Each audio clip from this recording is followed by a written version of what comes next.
Здравейте, пътешественици! Добре дошли в нашия канал! В предишния епизод направихме въведение в темата за скъпоценната изкупителна кръв на Христос.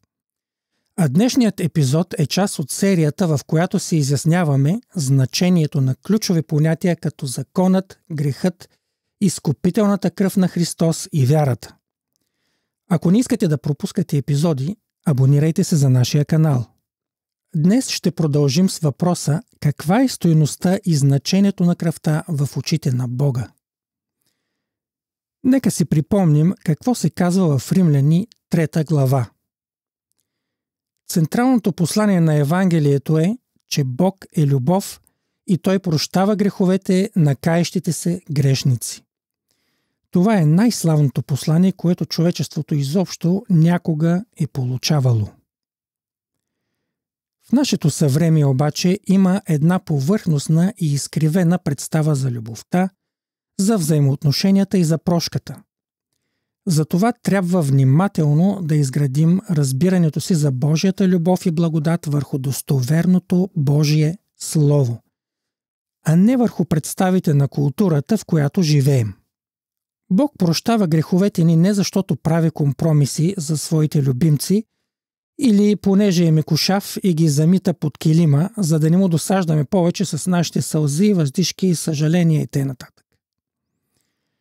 Бог прощава греховете ни, защото Той вижда кръвта на Христос, която беше пролята за нашите грехове.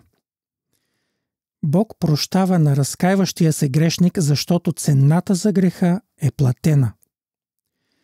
Ако искаме да разберем каква е стойността на кръвта за нас, трябва непременно да разберем каква е стойността и за Бога. Ако аз не знам каква е стойността на кръвта в очите на Бога, никога няма да разбера каква е нейната реална стойност за мен. Затова е от първостепенно значение аз и ти да приемем Божията оценка на стойността на кръвта. Трябва Святия Дух да ни открие на нашите сърца стойността, която Бог е определил за кръвта, за да можем самите ние да осъзнаем колко скъпоценна е кръвта за нас. Библията съдържа различни предобрази на Христос и на Неговата кръвна жертва. Един от най-силните предобрази на кръвта е пасхалното агне в книгата Изход. Пасхалното агне беше изкупителната жертва за живота на първородните на израелтяните в Египет. В нощта на Пасхата Бог премина през египетската земя и порази всяко първородно, и човек, и животно. Кръвта на вратите на къщите служеше за белег.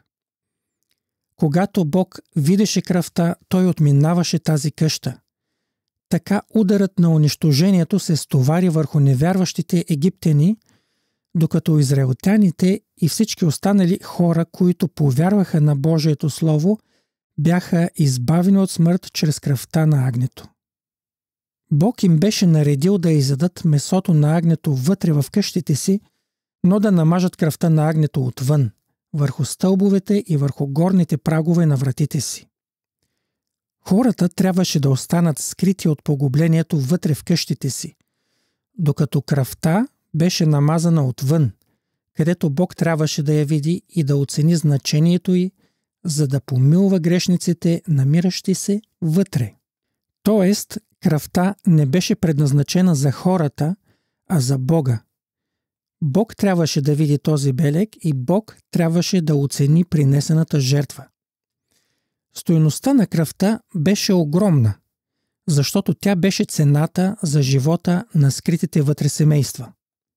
Но Бог, който трябваше да види кръвта, Той определи тази стойност, а не хората, които бяха спасени чрез нея. Какво означава това за нас? Не това, което ние чувстваме или мислим за кръвта на Христос определя нейното спасително действие за нас, а стойността, която Бог е определил. Тя е от първостепенно значение. Божията святост и праведност са тези, които изискват един безгрешен живот да бъде пожертван заради грешника. Кръвта трябваше да бъде пролята за мен, заради моите грехове. Няма замитане под килима. Бог е този, който изисква да му бъде представена кръвта, за да бъде задоволена неговата праведност. Бог е този, който казва: когато видя кръвта, ще те отмина. Едно важно нещо, което винаги трябва да помним, е, че кръвта на Христос напълно и изцяло задоволява Бога. Точно тук ние често изпадаме в трудности. Докато бяхме невярващи и не познавахме Бога, съвестта ни беше притъпена и замъртвяла. Ние бяхме отделени от Бога. Но след като повярвахме, Святият Дух събуди съвестта ни и я направи по-чувствителна. И точно това може да се превърне в проблем за нас.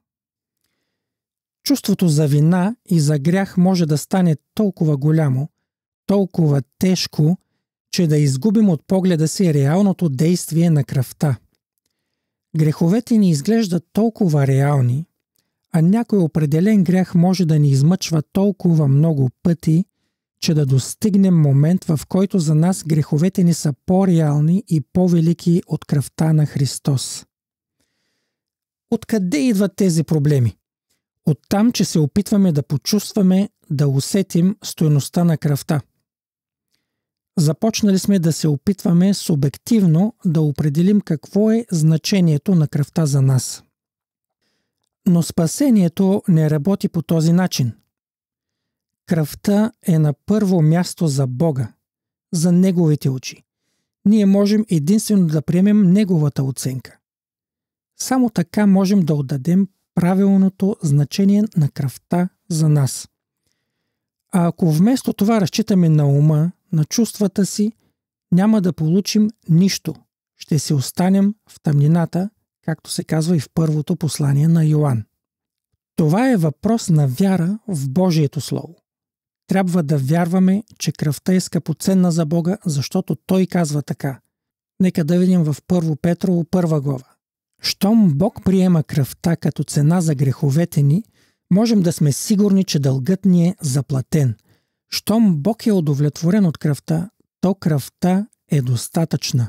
Нашата оценка на кръвта трябва да е точно според Божията. Не бива да оценяваме кръвта по-ниско, отколкото Бог я оценява.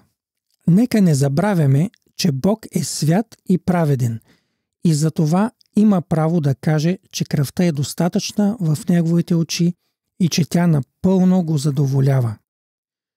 С това приключваме днешния епизод. В следващите епизоди ще разгледаме значението на кръвта за нас и нейното действие срещу обвиненията на противника. Благодаря ви, че се присъединихте към мен днес и нека заедно извървим този път. Не забравяйте, че всяко пътешествие започва с една единствена стъпка.